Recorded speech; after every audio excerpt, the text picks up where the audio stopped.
Smart board हुआ या SMS की वर्क फीस हुआ या डायरी की, ये मेरे स्कूल में नहीं ली जाती है। ये फ़ीसें जो एनुअल फ़ीस थी और जो एग्ज़ाम फ़ीस थी वो अप्रैल में ली जाती थी।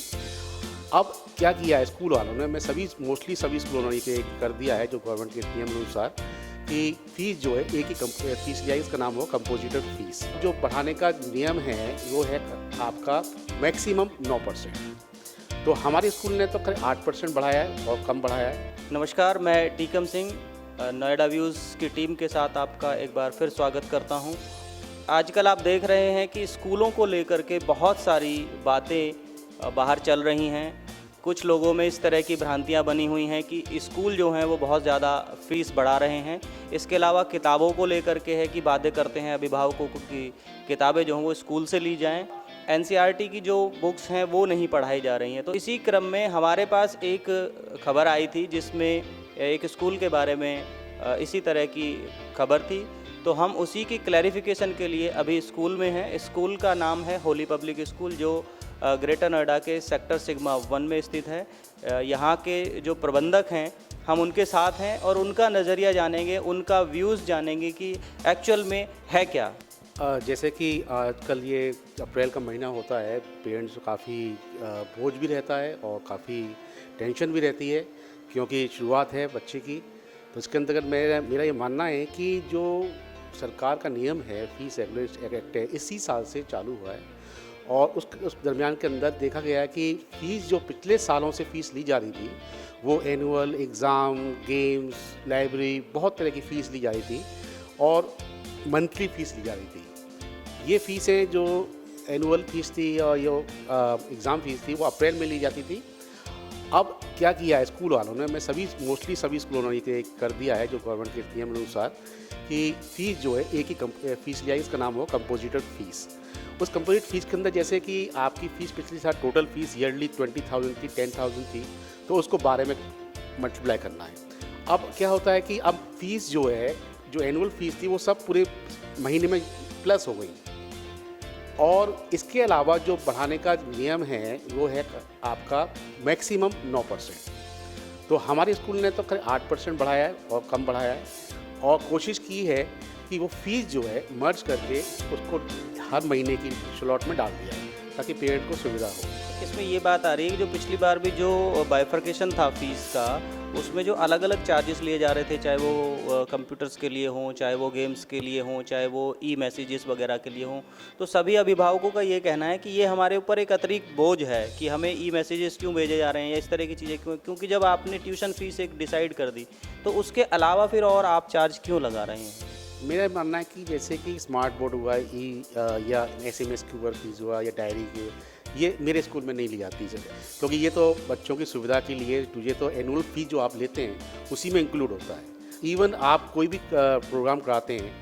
पिकनिक छोड़ के जो एक मैंडेटरी नहीं होती है, एक बच्चों का इंडिविजुअल वो है तो डिसीजन है, तो उसमें बच्चे खुला है कि आप जाएं ना जाएं, मगर इसके अतिरिक्त कोई भी सुविधा स्कूल प्रोवाइड कराता है तो उसकी कोई फ़ीस नहीं होना चाहिए। इवन हमारे यहाँ डायरी या आपके मैगजीन की फ़ीस भी नहीं ली जाती। बुक्स को लेकर के बहुत सारे अभिभावक ये कहते हैं कि स्कूलों ने अपने यहाँ पे ही एक दुकान खोली हुई है और उसी से ही वो बुक्स देते हैं। कोई इसमें कंपल्सरी नहीं है, किसी की उसको दबाव नहीं है किसी पेरेंट्स के ऊपर कि हाँ बुक्स जो है हमारे उससे खरीदो, जरूरत नहीं है, आप मार्केट जाओ खरीदो, कोई दिक्कत नहीं। हम चाहते हैं कि पेरेंट्स को जगह जगह ना भटकना पड़े और कोशिश करते हैं कि पेरेंट मैक्सिमम किताब बाहर से ही खरीदें और आज की डेट में बच्चे सब बाहर से ही खरीद रहे हैं और कोई भी इस तरह की स्टॉल या कोई हम सुविधा देने की कोई कोशिश नहीं करते। एक और भी चीज़ निकल के आई है कि बुक्स तो ख़रीद ली हैं, लेकिन जो कॉपियाँ हैं उनके लिए स्कूल फोर्स करता है कि यहीं से ख़रीदें और उसके ऊपर स्कूल का नाम लिखा हुआ होना चाहिए, हम तभी उसी में होमवर्क देंगे। देखिए ये बहुत शुरू से चला आ रहा है कि एक तरह का सिमिलरिटी होना चाहिए, बच्चे कॉपी लेके आएँ, सबकी कॉपी एक सी होनी चाहिए।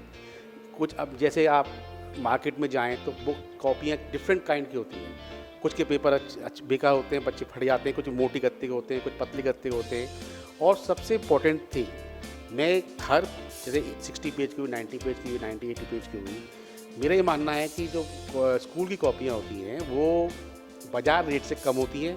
यदि ज़्यादा है तो आप पूरा कंप्लेंट करने का हकदार हैं और उसको ना लेने के लिए आप पूरी छूट है।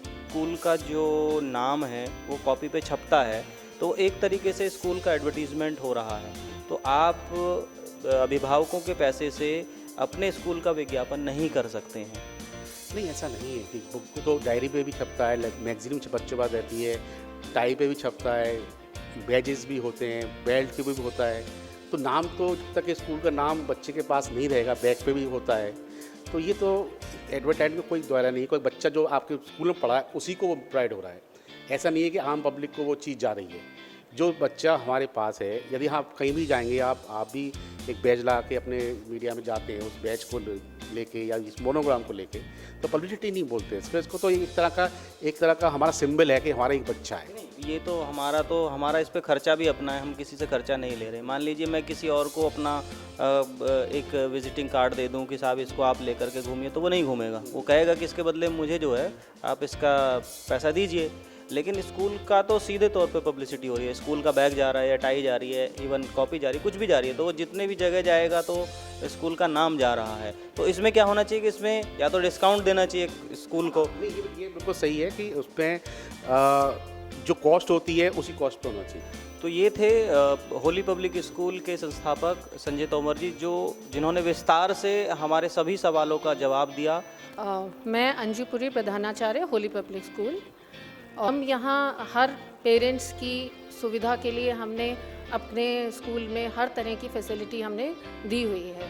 बाकी अगर किसी तरह से पेरेंट्स को परेशानी होती भी है तो वाइस प्रिंसिपल और मैं दोनों ही हमेशा हम अवेलेबल रहते हैं।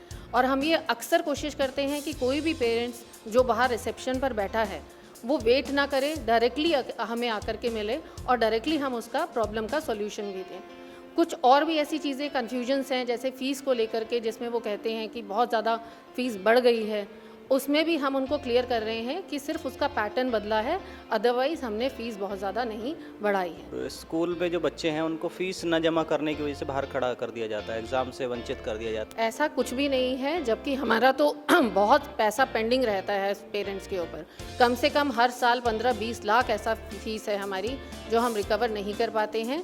अदरवाइज़ जितने पेरेंट्स हैं, किसी भी बच्चे को एग्ज़ाम देने से रोका नहीं जाता है। कि इस पॉजिटिव न्यूज़ से लोगों के मन में जो कुछ भ्रांतियां हैं वो दूर होंगी और वो अपने बच्चों को पढ़ाने के लिए ज़्यादा ध्यान केंद्रित करेंगे बनिस्बत इसके कि अन्य चीज़ों के। क्योंकि कोई भी संस्था हो, उसको चलाने के लिए उसको साधन की आवश्यकता होती है, धन की आवश्यकता होती है, और वो धन, वो साधन अभिभावकों से ही लिए जाएंगे, क्योंकि संस्था को जो मदद मिलती है सरकार से वो उतनी नहीं होती कि जिससे वो अपने सारे खर्चे निकाल पाए। नोएडा व्यूज़ का हमेशा यही प्रयास रहता है कि जो सच है वो लोगों के सामने आए। कैमरामैन कपिल चौधरी के साथ मैं टीकम सिंह, ग्रेटर नोएडा।